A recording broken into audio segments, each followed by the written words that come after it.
17:18 এবং 10:11 এই দুটি অনুপাতের মধ্যে কোনটি বৃহত্তর অর্থাৎ কোনটি বড়? চারটি অপশন দেওয়া আছে, কোনটা সঠিক উত্তর আমরা দেখব। এখানে 17:18 মানে হচ্ছে 17/18 এবং এই 10:11 মানে হচ্ছে 10/11। এবার আমি এখানে দেখতে পাচ্ছি এই যে 17/18, এখানে 18 থেকে 17 বিয়োগ করলে 1 হচ্ছে, আবার এদিকে 11 থেকে 10 বিয়োগ করলে এদিকেও একই হচ্ছে, অর্থাৎ দুই দিকে সমান হচ্ছে। তো এরকম ক্ষেত্রে উপরের যে সংখ্যাটা থাকবে সেটা সব থেকে বড় হয়, ঠিক আছে। তো 17 আর 10-এর মধ্যে যেহেতু 17 বড়, তাই এই 17/18 অর্থাৎ 17:18 বৃহত্তর হবে। এই 17:18 আছে অপশন বিতে, তাই অপশন বি হয়ে যাবে সঠিক উত্তর। দুটি শাড়ির প্রতিটি 400 টাকায় বিক্রি করে এক বিক্রেতা প্রথম শাড়িটিতে 20% লাভ ও দ্বিতীয় শাড়িটিতে 20% ক্ষতি স্বীকার করেন। সামগ্রিকভাবে তার কত পার্সেন্ট লাভ বা ক্ষতি হলো? চারটি অপশন দেওয়া আছে, কোনটা সঠিক উত্তর আমরা দেখব।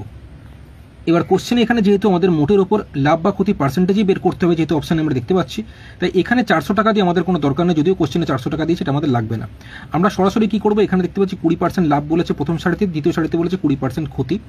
তো একই সংখ্যা যদি থাকে সেক্ষেত্রে আমরা কোশ্চেনে যে সংখ্যাটা দেওয়া থাকবে সেই সংখ্যাটাকে দুবার লিখবো, অর্থাৎ 20 × 20 বাই সবসময় 100 লিখবো, ঠিক আছে। আর একই সংখ্যা থাকলে তোমরা সবসময় মনে রাখবে ক্ষতি হবে, ঠিক আছে। তাহলে ওপর নিচে এখানে 0 0 কেটে দিলাম, তাহলে 2 এর সাথে 2 গুণ করলে 4 হয়, তাহলে 4% ক্ষতি। অপশন ডি 4% ক্ষতি হয়, সঠিক উত্তর হবে।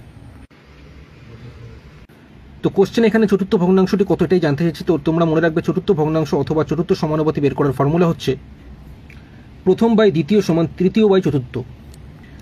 তো কোশ্চেনে প্রথমটা বলেছে 1/3, তাই প্রথমের জায়গায় 1/3 লিখলাম, দ্বিতীয়টা বলে দিয়েছে 1/6, দ্বিতীয় জায়গায় 1/6 লিখলাম, তৃতীয়টা বলে দিয়েছে 1/9, তৃতীয় জায়গায় 1/9 লিখলাম, আর এটা জিজ্ঞাসা চিহ্ন চতুর্থ সমানুপাতি আছে, তো এখানে জিজ্ঞাসা চিহ্নই দিলাম।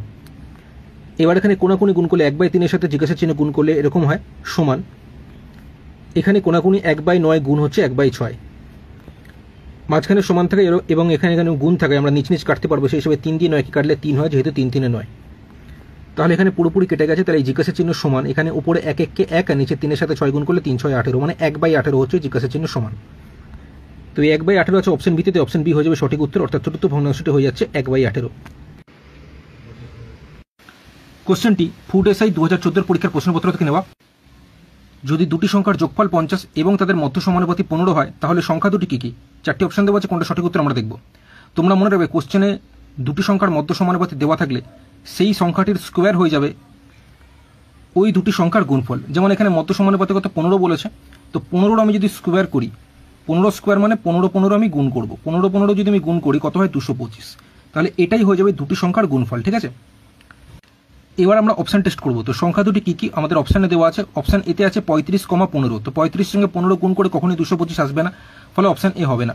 আমি অপশন বিতে আসছি। অপশন বিতে কি আছে, 45 আছে আর 5 আছে, তো 45 এর সঙ্গে যদি আমি 5 গুণ করি তাহলে কিন্তু আমার 225 চলে আসছে, ঠিক আছে, দুটি সংখ্যার গুণফল।